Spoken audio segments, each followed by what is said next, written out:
Thank you, Mary Kay. Although we join together today because this is a solemn occasion, I want to make a statement that's going to have just a little levity before I begin. This past week, I was at a meeting one evening, and in the morning's paper, the Citizen's Voice, there was an article in the obituary. It says, William Davis passed away.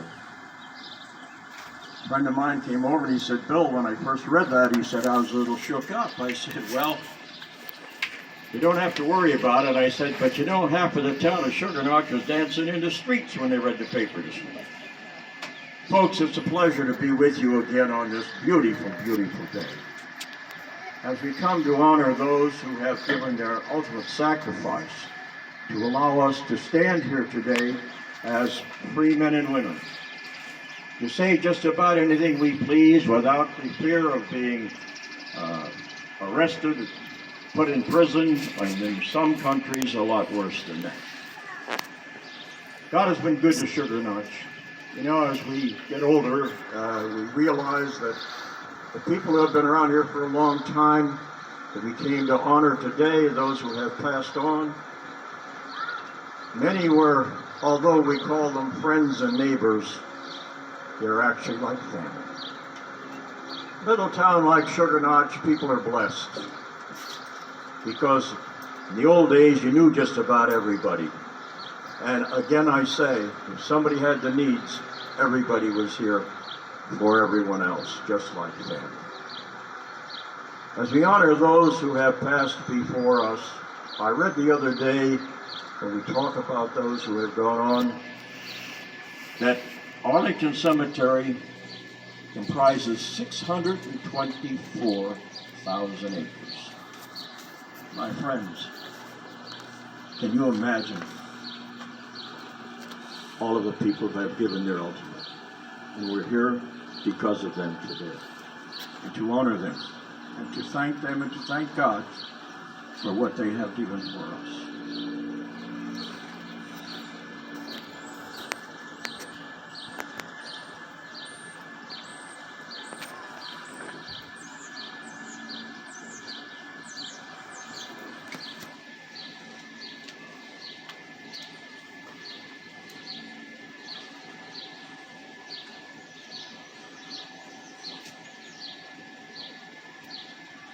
I have before me what it's like to understand a military veteran, one that you must know or who have known. It begins like this. We left home as teenagers or in our early 20s for unknown adventures. We loved our country enough to defend it and to protect it with our own lives. We said goodbye to friends and family and everything we knew. We learned the basics. And then we scattered in the wind to the far corners of the earth. We found new friends and new family. Became brothers and sisters regardless of color, race, or creed.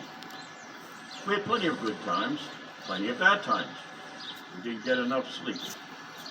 We picked up both good and bad habits. We worked hard and played harder. We didn't earn a great wage. We experienced the happiness of mail call and the sadness of missing important events at home. We didn't know when, or even if, we were going to see home again. We fought for our freedom, as well as the freedom of others.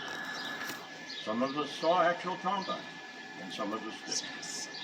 Some of us dealt with physical warfare. Most of us dealt with psychological warfare. People don't understand it.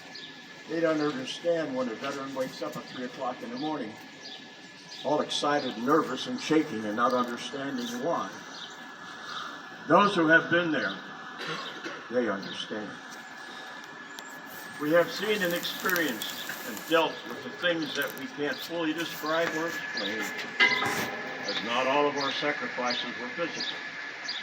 We participated in time-honored ceremonies and rituals with each other, strengthening our bonds and camaraderie. We counted on each other to get our job done, and sometimes to survive it at all. We have dealt with victory and tragedy. We have celebrated and mourned, lost a few along the way. When our adventure was over, some of us went back home, some of us started somewhere new.